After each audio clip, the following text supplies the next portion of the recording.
Hi, beautiful people. Welcome to the Fort Salem Library, where we read you your fanfiction. So sit down or don't, relax or don't, and enjoy these stories in a way you have not before. We at Fort Salem Library do not own Motherland Fort Salem or any of the related characters. The Motherland Fort Salem series is created by Elliot Lawrence and owned by Freeform. This story is a work of fanfiction and is meant for entertainment only. We are not making any profit from these stories. All rights of the original Motherland Fort Salem story belong to Freeform. We also do not own All Secrets Keep or any of its original characters and storylines. We did, however, get permission from the author to read their story. This story was created and written by Lisbeth_1, and you can find the link in our show notes. This story is being read to you by Celine.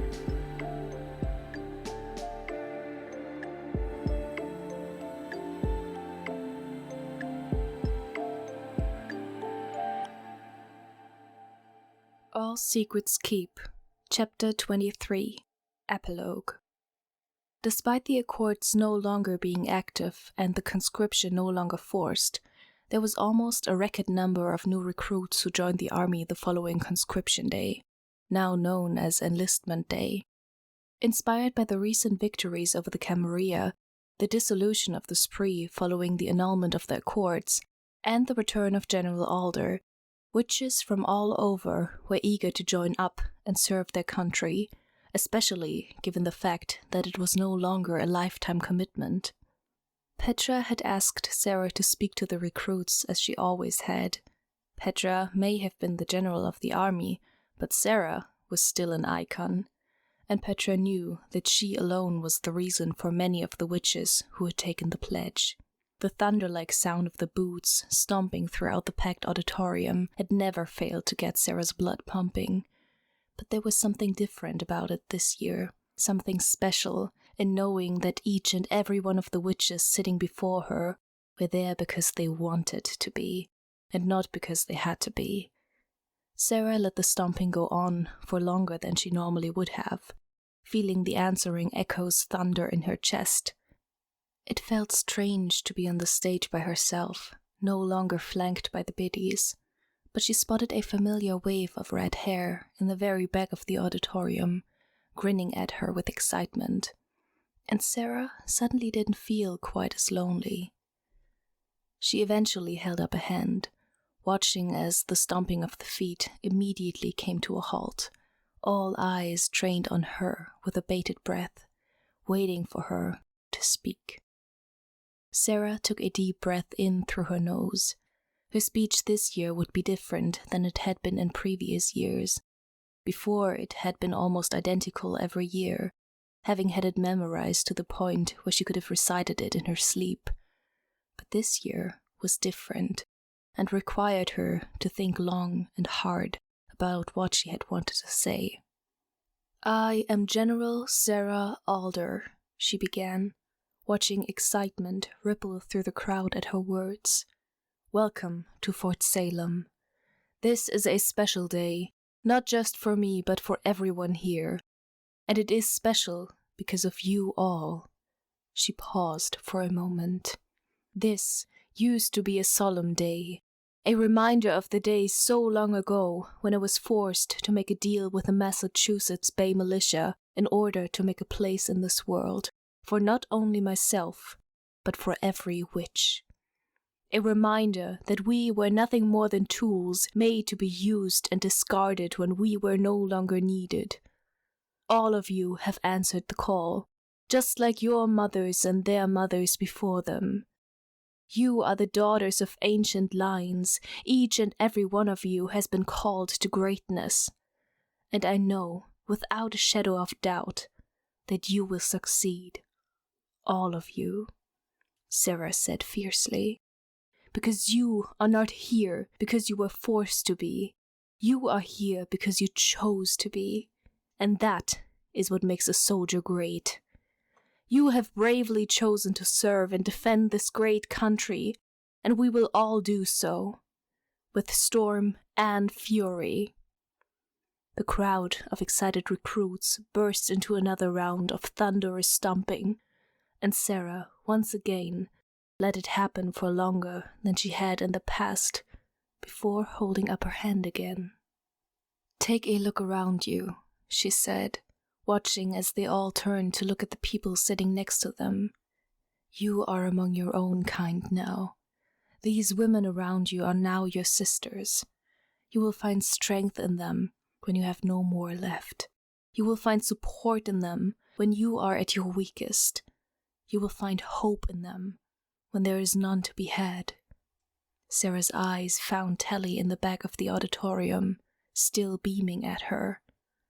"And above all, you will find a family where you least expect it." It wasn't until about 2.5 years into their relationship, 2.5 years of sharing Sarah's small bedroom in the general's quarters at Fort Salem, that Sarah finally decided that it was time for a change. Both of Telly's sisters had a home to go to over their breaks, a chance to get away from Fort Salem, whereas Telly was constantly stuck on base, her home essentially the confines of the bedroom that she lived in with Sarah. Telly didn't seem to mind it. On the contrary, she loved having a place that she could share with Sarah. She had unofficially moved in a year into their relationship, the dorm she shared with her sisters, her dorm only in name, and she seemed perfectly content to spend the rest of her days living on base with Sarah in the tiny room. But Sarah wasn't content to let her. Telly deserved more, deserved better. She deserved a proper home. Telly looked up from where she was sitting on her side of the bed. Textbooks sprawled out and spread onto Sarah's side of the bed as she looked away from her studying to watch Sarah enter the room. She was wearing the hoodie she had stolen from Sarah so long ago, her hair pulled up into a messy bun. She grinned when she saw Sarah enter the room, but upon seeing the nervous expression on Sarah's face, it turned into a frown. "Is everything okay?" she asked. Sarah nodded, sitting down on the bed next to Telly. "I have something for you." "Oh!" Telly's eyebrows rose in surprise. "What's the occasion?"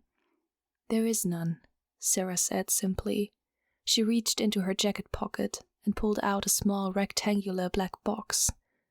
Telly stared at it. "What is that?" "Open it."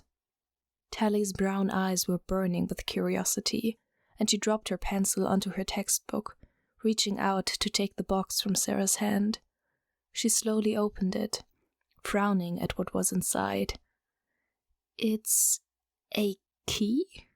She looked up confused, hoping for some clarification. "I bought a house," Sarah said, by way of explanation. Telly's eyes went wide. "You bought a house?" she repeated incredulously. Sarah nodded.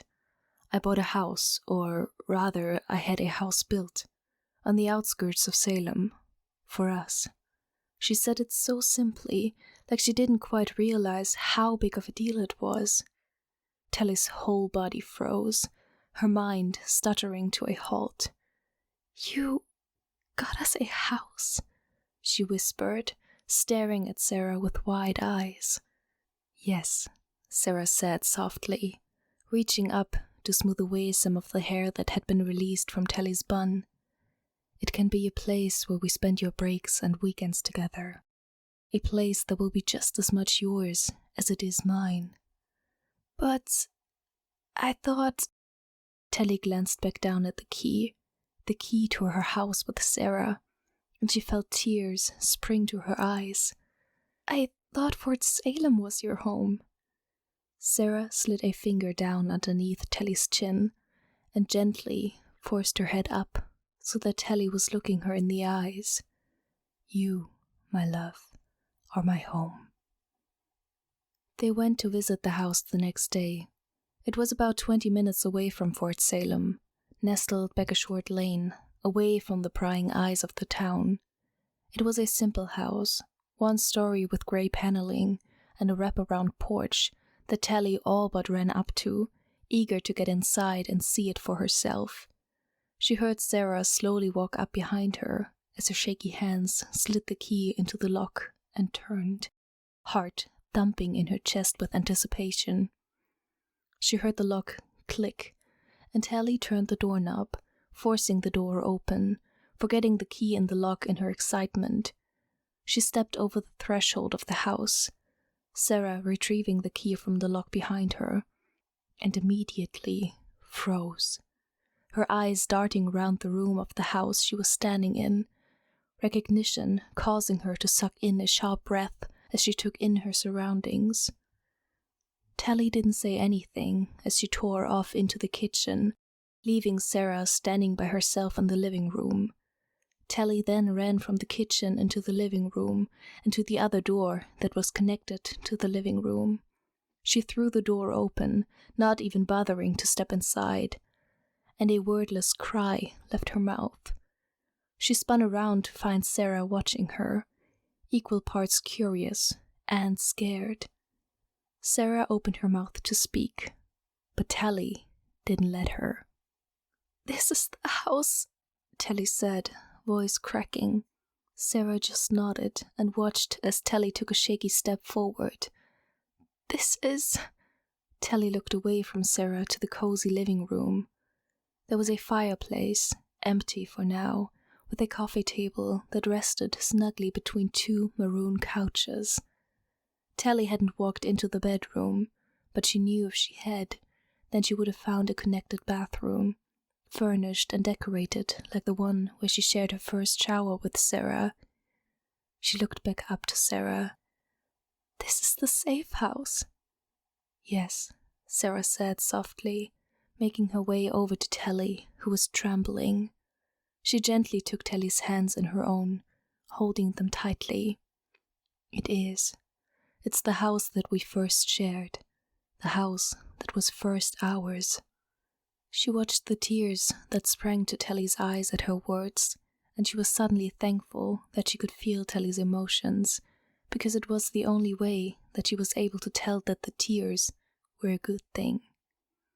"It was a safe house for me then, but this time it will be a place where you can feel safe as well, a place of comfort, a home for us both." "Sarah," Tally managed to whisper her name, caught somewhere between awe and reverence, but her eyes widened slightly when Sarah stepped back, taking a nervous breath in. Tally's eyes went fully wide as she watched Sarah slowly sink to one knee, eyes never leaving Tally's. "What are you doing?" Tally's voice was strangled. "Tally," Sarah said, her blue eyes just as soft as her voice. She didn't look away from Tally as she slowly let go of Tally's hands to reach into her jacket pocket.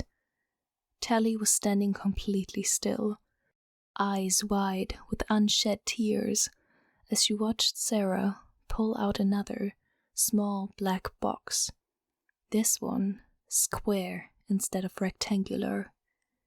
Tally forgot how to breathe, and she felt another wave of fresh tears appear in her eyes as Sarah slowly opened the box, revealing a diamond ring.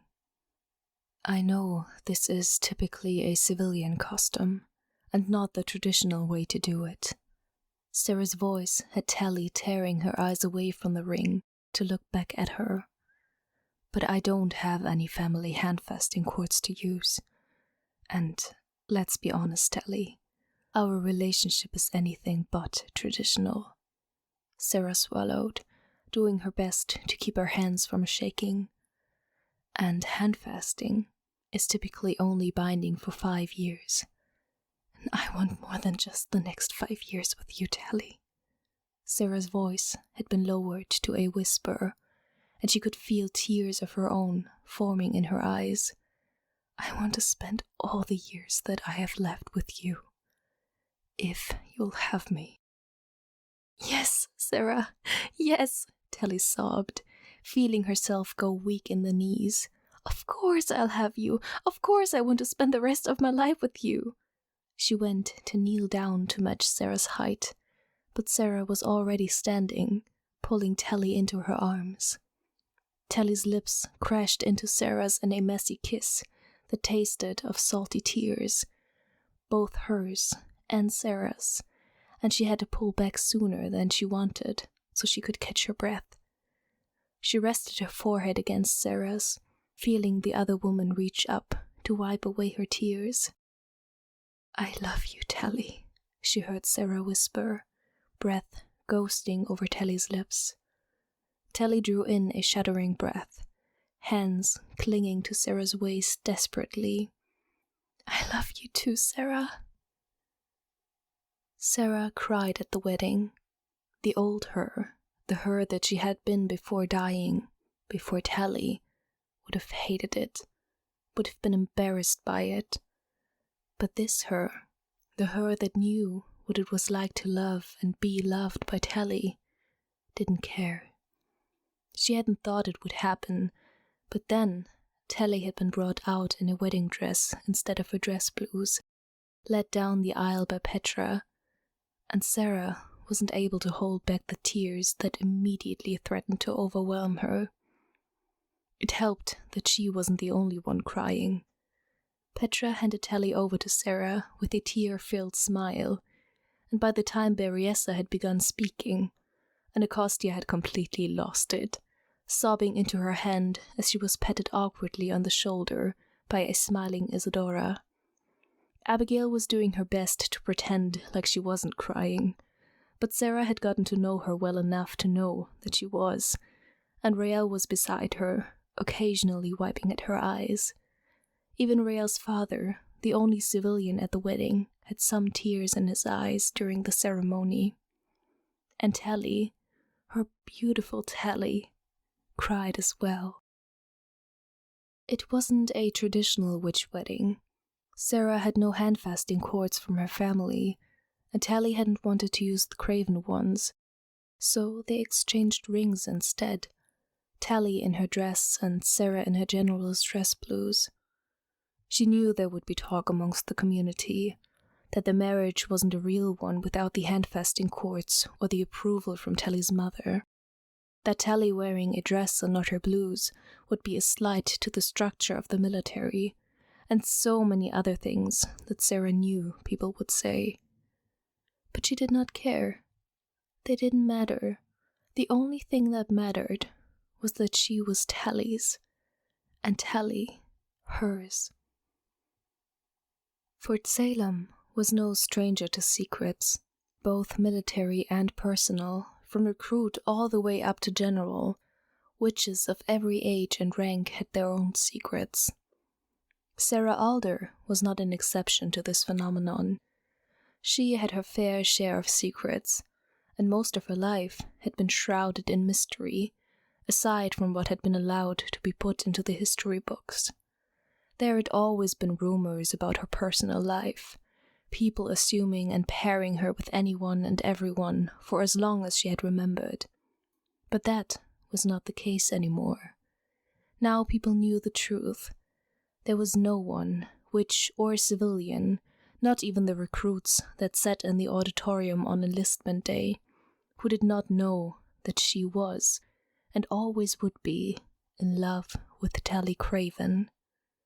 Sarah watched the recruits stamp their feet loudly against the floor from her position on stage for a few moments, before raising her hand, plunging the room into silence, getting ready to speak the words she had been saying for the past few years, the exact ones she had been saying ever since conscription day became enlistment day, with the exception of one word. Sarah spotted a familiar wave of red hair in the back row and smiled to herself as she made eye contact with Telly, with her wife. She allowed herself a few moments of looking at Telly before turning back to the sea of young women. I am General Sarah Alder Craven. Welcome to Fort Salem.